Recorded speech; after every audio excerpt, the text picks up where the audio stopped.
ملاحظہ فرمائیے پروگرام درسقرآن.com۔ مقرر ہیں حضرت مولانا محمد اسلم شیخو پوری۔ پیشکش حق ٹیلی ویژن۔ اس پروگرام کے لیے ہمارے ساتھ تعاون کیا ہے یونائٹڈ موبائل نے۔ عزو ندامت ساتھ لایا ہوں۔ الحمدللہ وحدہ والصلاة والسلام علی من لا نبی بعدہ، اما بعد فاعوذ باللہ من الشیطان الرجیم، بسم اللہ الرحمن الرحیم۔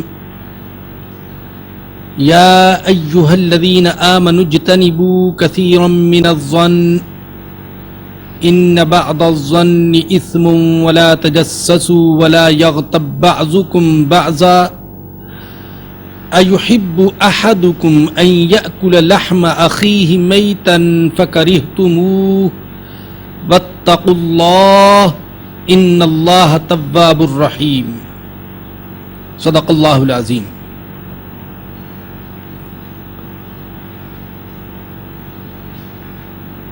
گزشتہ درس کے آخر میں سورہ حجرات کی آیت نمبر 12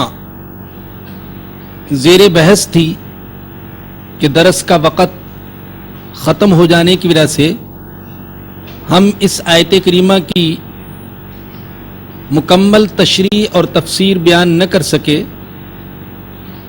اس لیے آج کے درس کا آغاز بھی ہم نے سورہ حجرات کی آیت نمبر 12 سے کیا ہے۔ اللہ پاک نے اس آیت کریمہ میں 3 معاشرتی خرابیاں بیان فرمائی ہیں اور مسلمانوں کو ان سے بچ کر رہنے کی تلقین کی ہے۔ فرمایا کہ اے ایمان والو، زیادہ گمانوں سے بچو۔ ان بعض الظن اسم، بے شک بعض گمان گناہ ہے۔ گمان اچھا بھی ہو سکتا ہے اور گمان برا بھی ہو سکتا ہے۔ یہاں برے گمان سے بچ کر رہنے کی ہمیں تلقین کی گئی ہے۔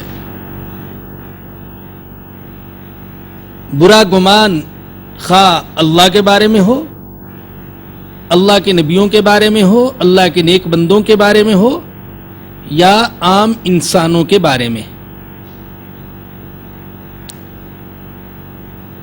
دوسری چیز جس سے منع کیا گیا، ولا تجسسوا، اور بھید نہ ٹٹولا کرو، دوسروں کے عیوب تلاش نہ کیا کرو۔ اگر آپ غور کریں تو پہلے انسان کے اندر بدگمانی کی بیماری پیدا ہوتی ہے اور اس کے بعد دوسروں کے عیوب کی تلاشی اور ٹوہ میں وہ لگ جاتا ہے۔ گویا کہ یہ بدگمانی ہی اس کو دوسروں کے عیوب تلاش کرنے پر آمادہ کرتی ہے۔ تو فرمایا کہ ولا تجسسوا، دوسروں کے عیوب تلاش نہ کیا کرو،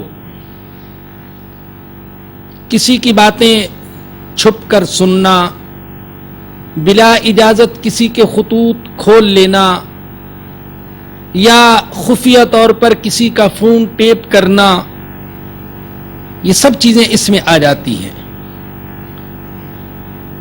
آج دنیا میں پرائیویٹ زندگی کی بڑی اہمیت بیان کی جاتی ہے اور کسی کے فون کو ٹیپ کرنا اور اس کو چھپ کر سننا یہ بڑا معیوب شمار ہوتا ہے، لیکن قرآن کریم نے اس چیز سے صدیوں پہلے مسلمانوں کو منع کر دیا تھا کہ تم ایسا کام نہ کیا کرو، دوسروں کے عیوب تلاش نہ کیا کرو، تاک جھانک نہ کیا کرو، خفیہ طور پر کسی کی باتیں سننے کی کوشش نہ کیا کرو جبکہ وہ اس کو اچھا نہ سمجھتا ہو۔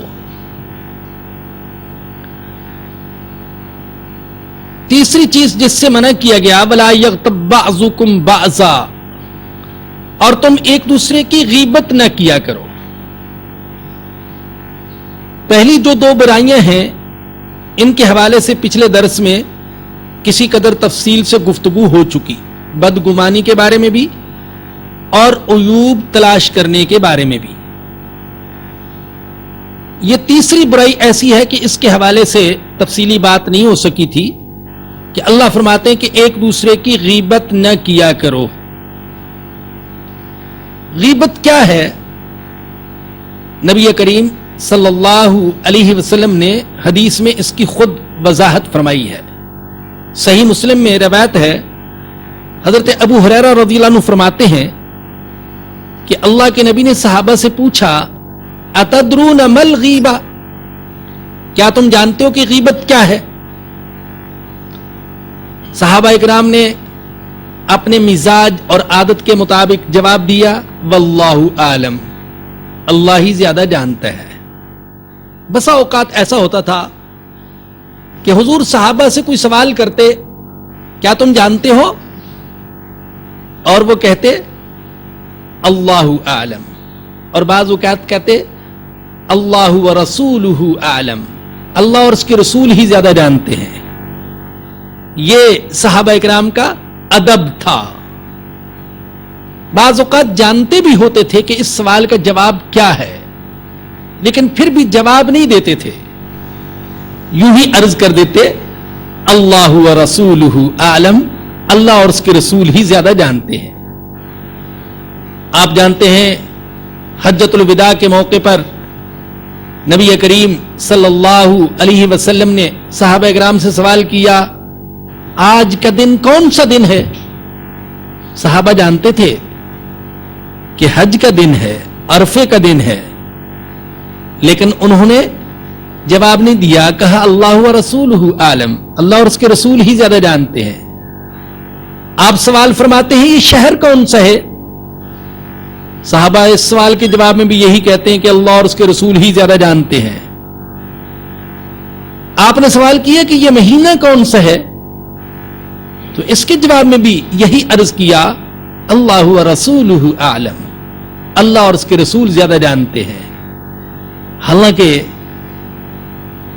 کون نہیں جانتا تھا کہ یہ حج کا دن تھا، مکۃ المکرمہ کا شہر تھا اور ذو الحجہ کا مہینہ تھا، لیکن ادب کی بنا پر یہی عرض کر دیا کہ اللہ اور اس کے رسول ہی زیادہ جانتے ہیں. یہاں پر بھی ایسے ہی ہوا. اللہ کے نبی نے سوال کیا، مل غیبہ، غیبت کیا ہے؟ اتدرون مل غیبہ، جانتے ہو غیبت کیا ہے؟ تو جواب میں عرض کیا واللہ اعلم. تو اللہ کے نبی نے وضاحت فرمائی، ذکرک اخاک بما یکرہ، تمہارا کسی بھائی کی پیٹھ پیچھے ایسی بات بیان کرنا جس کے بیان کرنے کو وہ پسند نہیں کرتا. کسی نے سوال کیا، اللہ کے نبی، ارأیت ان کان فی اخی ما اقول، اگر میرے بھائی کے اندر واقعی وہ برائی پائی جاتی ہو جو میں بیان کر رہا ہوں، تو پھر بھی اس کو غیبت کہا جائے گا؟ اللہ کے نبی نے فرمایا کہ یہی تو غیبت ہے، اور اگر وہ برائی تمہارے بھائی کے اندر نہیں پائی جاتی اور پھر بھی تم اس کی طرف نسبت کرتے ہو تو یہ غیبت نہیں ہوگی بلکہ یہ بہتان ہوگا. جیسے زندہ بھائی کی برائی کرنا یہ جائز نہیں، اسی طریقے سے مردہ بھائی کی بھی برائی بیان کرنے سے منع کیا گیا. بلکہ ایک حدیث میں تو اللہ کے نبی نے مسلمانوں کو حکم دیا کہ اپنے مردوں کا اچھا ذکر کیا کرو، اچھے الفاظ میں انہیں ذکر کیا کرو، برے الفاظ میں ان کا تذکرہ نہ کیا کرو، ان کی اچھائیاں یاد کیا کرو، ان کی برائیوں اور کمزوریوں کا تذکرہ نہ کیا کرو.